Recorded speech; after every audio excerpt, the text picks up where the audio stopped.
कोई भी एक इंडिविजुअल यहाँ पे कंस्ट्रक्शन कर सकता है या नहीं। बहरिया टाउन के जो SOPs है के जो बायलाज हैं बहरिया टाउन के कंस्ट्रक्शन के हवाले से उस पर कंप्रोमाइज़ कोई नहीं। जो इनके बायलाज है उनको पहले समझना ज़रूरी है, अदरवाइज़ वो इतने फाइन कर देंगे और इतने चीज़ों पे आपको रोकेंगे कि आप परेशान हो जाएंगे। अस्सलाम वालेकुम। कंस्ट्रक्शन से रिलेटेड बहुत सारी क्यूरीज है हमारे कस्टमर की कि स्पेशली विलाज कोई भी एक इंडिविजुअल यहाँ पे कंस्ट्रक्शन कर सकता है या नहीं। बहरिया टाउन के जो SOPs है या बायलाज हैं वो अलाउ कर रहे हैं या नहीं कर रहे। कुछ दोस्तों का ख्याल है कि यहाँ पे कंस्ट्रक्शन करने के लिए आपको यहाँ पे बहरिया टाउन से कोई रजिस्ट्रेशन करवानी पड़ती है या अथॉराइजेशन लेनी पड़ती है। एक चीज़ मैं क्लियर कर दूँ, बहरिया टाउन की तरफ से ऐसी कोई अथॉराइजेशन, सर्टिफिकेशन या रजिस्ट्रेशन की कोई भी ज़रूरत नहीं। कोई भी कस्टमर आके, कोई भी साहब आके यहाँ पे अपना विला बना सकता है। हाँ, जो यहाँ पे हर्डल्स हैं या जो चीज़ें समझने वाली वो मैं ज़रूर डिस्कस कर लेता हूँ। सबसे पहली बात ये है कि यहाँ के जो बायलाज हैं बहरिया टाउन के कंस्ट्रक्शन के हवाले से उस पर कंप्रोमाइज़ कोई नहीं।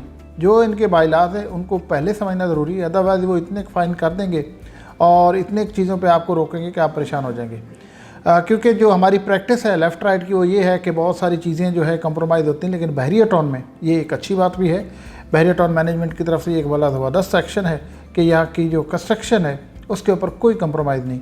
और कंस्ट्रक्शन पे कंप्रोमाइज़ ना होने की वजह से हमारा जो एंड यूज़र है, जिसके यहाँ पे घर बन रहे हैं, विलास बन रहे हैं, या बिल्डिंग बन रही हैं, उनके अपार्टमेंट हैं, ऑफिस हैं, शॉप्स हैं, तो उनको एक बड़ा पीस ऑफ माइंड है कि यहाँ पे जो कंस्ट्रक्शन क्वालिटी है वो ज़बरदस्त भी है, एज़ पर SOPs भी है और उनमें स्टैंडर्ड भी मेंटेन किया जाता है। तो ये एक अच्छी बात भी है। लेकिन जो नए न्यू कमर हैं जो बाहर से आते हैं, बहरिया टाउन के बायलाज को नहीं समझते बट वहाँ यहाँ पे आके कंस्ट्रक्शन स्टार्ट करते हैं, तो उनके लिए एक बहुत बड़ी हर्डल भी है। तो आप बिल्कुल कंस्ट्रक्शन कर सकते हैं अगर आप आउटसाइडर हैं या इससे पहले बहरिया टाउन में काम नहीं किया हुआ। लेकिन कंस्ट्रक्शन स्टार्ट करने से पहले मेरी सजेशन ये है कि आपको यहाँ के बायलाज को, चीज़ों को अच्छी तरह समझ लेना चाहिए। क्योंकि अगर आप कंस्ट्रक्शन के दौरान अगर आपने मटेरियल रोड पे उतार दिया या साथ वाले प्लॉट पे उतार दिया जहाँ आपने बैरिकेशन वगैरह नहीं की हुई या कुछ इस तरह की चीज़ें, तो आपको फ़ाइन भी हो जाएगा। बहरिया टाउन मैनेजमेंट की तरफ से आपको रुकावट भी क्रिएट की जाएगी। तो बहरहाल ये एक अच्छी बात भी है और खुशआइन बात भी है।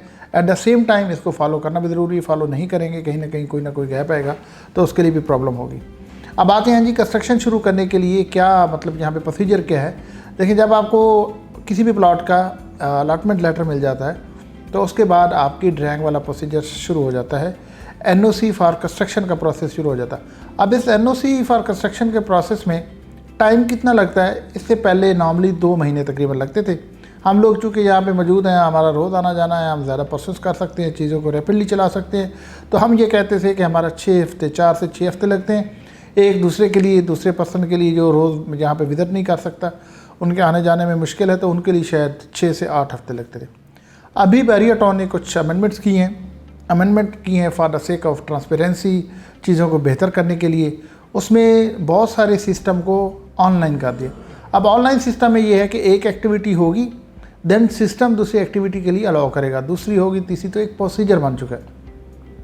इस प्रोसीजर का फ़ायदा ट्रांसपेरेंसी के लिहाज से देखें तो बहुत अच्छा है। सारी चीज़ें ट्रांसपेरेंट होंगी, कोई बीच में बग नहीं आएगा, कोई इस तरह की एक्टिविटी नहीं होगी जिसकी वजह से खुदा न खास्ता कहीं कोई प्रोसीजर या कोई बायलाज ब्रेक होते हैं। इस लिहाज से तो ठीक है, बट इसमें एक हर्डल भी है। वो हर्डल ये है कि ये टाइम टेकिंग हो गया। पहले जो 6 से 8 हफ्ते में ये काम होता था, अब शायद वो 8 से 12 हफ्तों पे चला गया। तकरीबन 3 महीने रफली आप कह सकते हैं एक विला की कंस्ट्रक्शन के लिए आपको NOC लेने के लिए टाइम लग जाता है।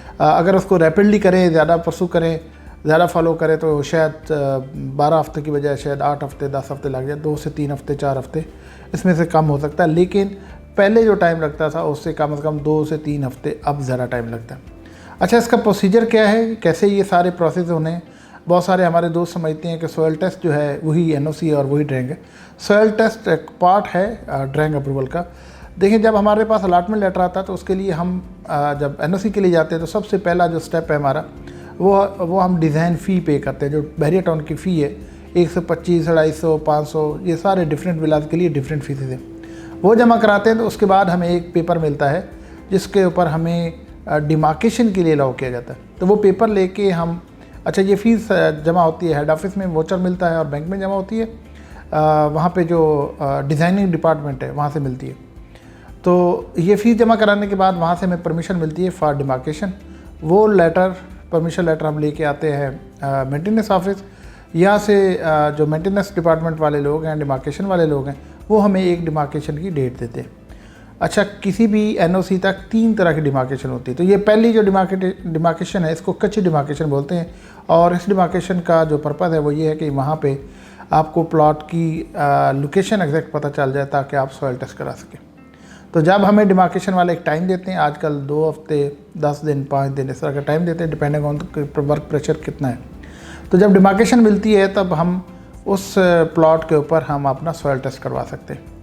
जब सॉइल टेस्ट करवाते हैं, पैरेलली हम लोग डिज़ाइन फ़ी करने के बाद अपने घर का लेआउट, जिसे हम आर्किटेक्चरल ड्राइंग बोलते हैं, जिसमें हमारा फ्रंट एलिवेशन भी आता है, जिसमें हमारा अकोमोडेशन आती है, क्या साइज़ होगा, कौन सा रूम कहाँ होगा, वॉशरूम कहाँ है, किचन कहाँ है, इसको आर्किटेक्चरल ड्राइंग भी बोलते हैं, लेआउट भी बोलते हैं। तो ये हम बैरियर टाउन से इसको मैनेज करा रहे होते हैं।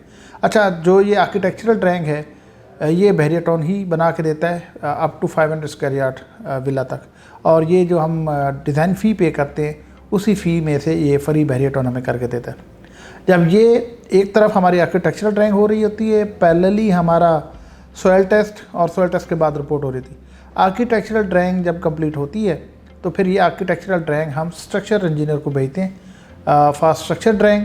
स्ट्रक्चर ड्राइंग के लिए सॉइल टेस्ट ज़रूरी है। सॉइल टेस्ट इसलिए होता है कि आपकी जो लैंड है उसकी रिटेनिंग कैपेसिटी कितनी है, वो हार्ड उसका स्ट्रटा है या उसमें नरम मिट्टी है। जिस तरह का वो स्ट्रटा होगा उसी तरीके का वो जो रीइंफोर्समेंट है उसकी अरेंजमेंट होती है, जो हमारा स्ट्रक्चर इंजीनियर करता है। तो स्ट्रक्चर इंजीनियर के पास आर्किटेक्चरल ड्राइंग जाती है और उसके साथ उसको सॉइल टेस्ट की रिपोर्ट मिलती है। तो उसकी बेस पे वो स्ट्रक्चर ड्राइंग बनाता है। स्ट्रक्चर ड्राइंग जब बन जाती है, आर्किटेक्चरल स्ट्रक्चर ड्राइंग ये भेजते हैं फिर MEP वाले को। MEP वाला जो है उसकी MEP ड्राइंग बनाता है। जब ये चारों काम हो जाते हैं, सॉइल टेस्ट के बाद आर्किटेक्चरल ड्राइंग, स्ट्रक्चरल ड्राइंग और MEP ड्राइंग, तो सारी कंपाइल होकर वापस बैरियर टाउन के पास आता है। बैरियर टाउन दोबारा उसकी वेटिंग करता है। वेटिंग करने के बाद बैरियर टाउन इसको नेक्स्ट उसके लिए जो हमारा डिमार्केशन है उसके लिए ओके कर देता है। अब दोबारा डिमार्केशन की डेट मिलती है हमें मेंटेनेंस से।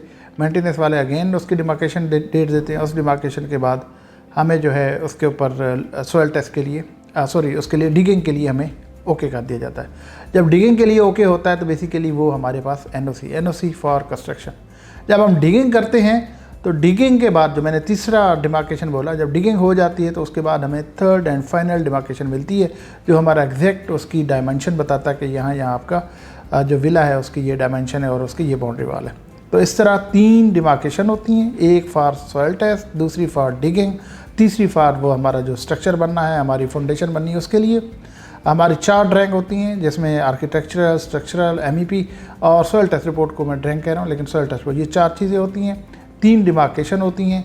जब ये 4 जिसमें सॉइल टेस्ट भी में शामिल करो, 3 ड्राइंग प्लस ये सॉइल टेस्ट, ये कंपाइल होती हैं। उसके बाद हमें हेड ऑफिस से NOC मिल जाता है और उस NOC के बाद हम लोग डिगिंग करते हैं और अगला प्रोसेस होता है। इस वीडियो का पर्पज़ ये था कि हमारे जो क्लाइंट ये पूछना चाह रहे थे कि बैरियर टाउन में एज इंडिविजुअल वो आके कंस्ट्रक्शन स्टार्ट कर सकते हैं, और अगर कंस्ट्रक्शन स्टार्ट कर सकते हैं तो उसके लिए प्रोसीजर क्या है, NOC कैसे मिलता है, उसके लिए कितना टाइम चाहिए, कौन कौन से स्टेप चाहिए। तो मैंने कोशिश की है अपने कस्टमर के ये सारे सवालों के जवाब देने में। फिर भी अगर कोई इसमें क्यूरी रहेगी तो आप प्लीज़ हमारे साथ कांटेक्ट कर सकते हैं, और इंशाल्लाह नेक्स्ट किसी वीडियो में बैरियर टाउन के डिगिंग से लेके टिल कंप्लीशन कितनी तरह की वहाँ पे इन्वॉल्वमेंट होती है, किस तरीके से इंस्पेक्शन होती है, और इंस्पेक्शन के साथ हमारा वो जो पेपर साइन होते हैं वो कौन कौन से हैं, कितनी देर के लिए वो रिक्वायरमेंट होती है उनकी, इसी तरह लेबॉर्ट्री टेस्ट कौन कौन से होते हैं, किस किस स्टेज पे होते हैं, कितनी PSI किस में रिकॉर्ड है, ये सारी डिटेल इंशाल्लाह हम नेक्स्ट वीडियो में आपके साथ शेयर करेंगे। तब तक के लिए अल्लाह हाफ़िज़।